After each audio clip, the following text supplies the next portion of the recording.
Morning student, आज हम भाषा, लिपि और व्याकरण के विषय में पढ़ते हैं। तो भाषा क्या है बच्चों, आइए देखते हैं।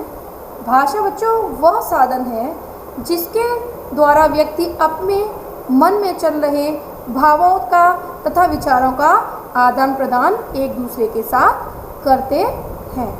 तो आपकी समझ में आया भाषा क्या है? भाषा वह माध्यम है जिसके द्वारा व्यक्ति अपने मन में चल रहे भावों का तथा विचारों का आदान प्रदान एक दूसरे से करते हैं। जैसे कि हम किसी से बात करते हैं तथा उसकी बातों को सुनते हैं, तो जो विचार उनके हमने लिए और अपने विचार उनके सामने प्रस्तुत किए, तो वही माध्यम एक हमारा भाषा है। यानी कि आदान प्रदान करना ही भाषा कहलाता है। विचारों का आदान प्रदान करना ही भाषा कहलाता है। अब भाषा की विशेषताएं क्या है? तो बच्चों, भाषा का मुख्य उद्देश्य विचारों का आदान प्रदान करना होता है। हर भाषा की ध्वनि भिन्न होती है। भाषा शब्दों तथा विचारों की व्यवस्था होती है। भाषा अपना रूप बदलती है। भाषा बाह्य तत्वों से प्रभावित होती है। भाषा मानव मुख से उच्चारित होती है। भाषा की ध्वनियों के मेल से शब्दों का निर्माण होता है। भाषा का आधार वाक्य होते हैं। भाषाओं के अनेक प्रकार पाए जाते हैं। अब हम भाषा के रूपों के बारे में देखते हैं। भाषा के बच्चों कितने रूप होते हैं? अब आते हैं, भाषा के दो रूप होते हैं, एक तो मौखिक भाषा और एक लिखित भाषा। अब मौखिक भाषा बच्चों क्या है? मौखिक भाषा वह भाषा है जैसे कि हम किसी चीज़ को सुनना, ये समाचार सुनना, कहानी सुनना, तो वो क्या होता है? गाना सुनना। तो ये भाषा का कौन सा रूप है बच्चों? ये मौखिक रूप है। ये लिखकर नहीं, हम सुन रहे हैं इसको या किसी को सुना रहे हैं, तो ये भाषा का कौन सा रूप हो गया? मौखिक रूप। अब लिखित भाषा, मौखिक भाषा आपकी क्लियर हो गया होगा, मतलब कहानी सुनना, समाचार सुनना या कविता बोलना, ये सब कुछ क्या होता है? जैसे आप बोलकर भाषा, मौखिक भाषा में हम क्या कहते हैं? अपने विचारों को बोलकर प्रकट करते हैं। तो भाषा का बोलकर अपने बोलकर भावों को प्रकट करना भाषा का मौखिक रूप कहलाता है। अब लिखित भाषा आ गई। लिखित भाषा क्या है?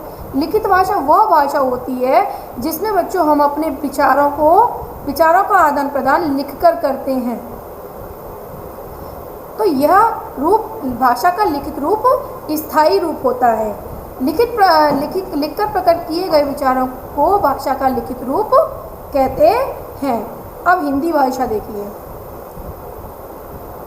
हिंदी आज संपूर्ण भारत की संपर्क भाषा बन गई है।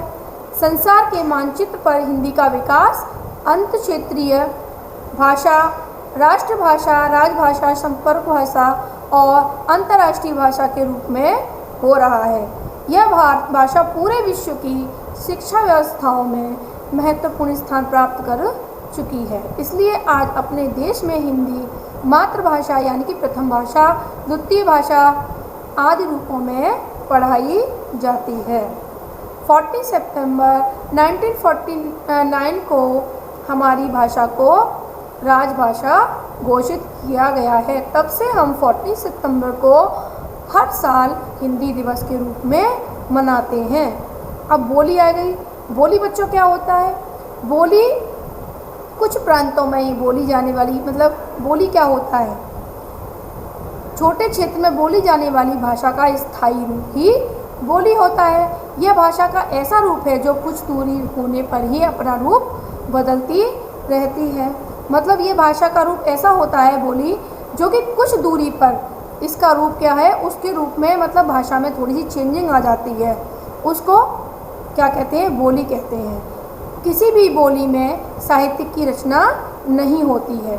हिंदी भाषा और साहित्य को समृद्धशाली बनाने में इन बोलियों का विशेष योगदान रहा है। मतलब आपने बोली देखी होगी, ब्रजभाषा, अवधी भाषा, तो ये सारी इसमें क्या होती है? ये सारी क्या है? बोली हैं। ब्रज में ब्रजभाषा बोली जाती है, अवध में अवधी बोली जाती है। इसी प्रकार आपकी ब्रज में ब्रज भाषा का यूज़ किया जाता है।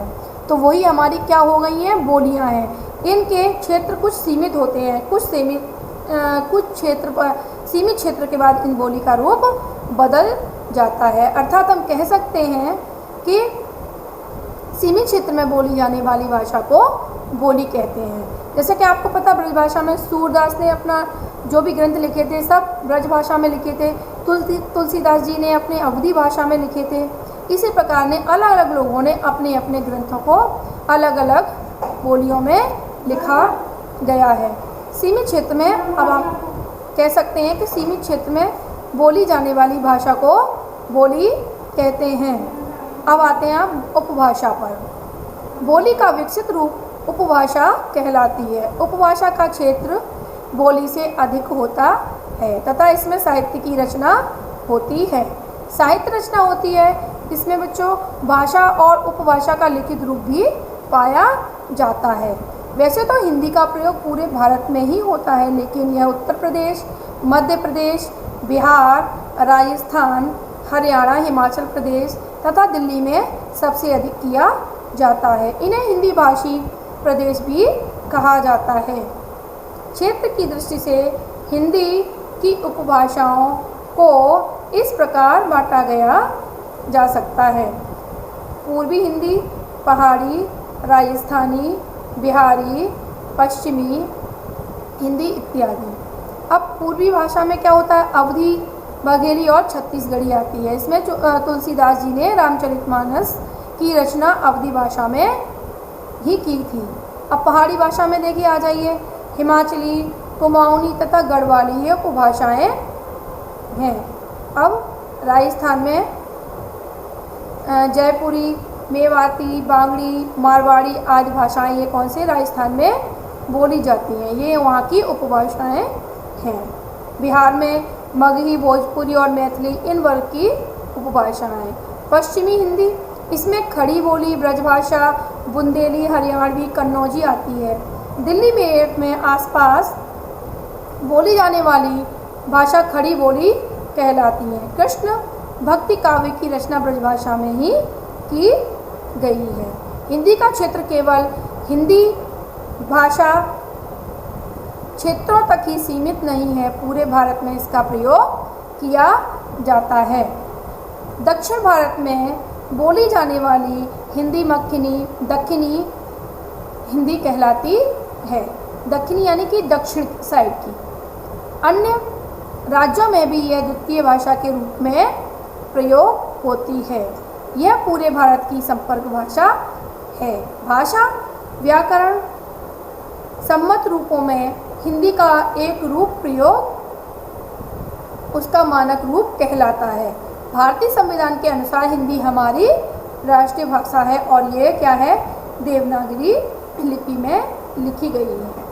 अब लिपि, अब आप कहेंगे बच्चों लिपि, मैम लिपि क्या होती है? तो लिपि क्या होती है बच्चों कि जो भाषा को लिखने के लिए जो अंग चिन्ह यानी कि जो वर्ण जो अंग निर्धारित किए गए हैं उनको क्या कहते हैं, लिपि। जो चिन्ह भाषा को लिखने के लिए निर्धारित किए गए हैं उनको कहते हैं लिपि। देखिए, भाषा में प्रयोग होने वाली ध्वनियों को लिखने के लिए, ध्वनि किसको कहते हैं, चिन्हों को कहते हैं, वर्णों को कहते हैं। ध्वनि उन्हीं को तो कहते हैं, हमारे मुख से निकलने वाली वह छोटी से छोटी ध्वनि उनको वर्ण कहते हैं। तो उनको लिखने के लिए जो चिन्ह निर्धारित किए गए हैं उनको कहते हैं लिपि, यानी कि चिन्ह यानी कि वर्ण, लेटर, तो वो निर्धारित किए गए हैं उनको कहते हैं लिपि।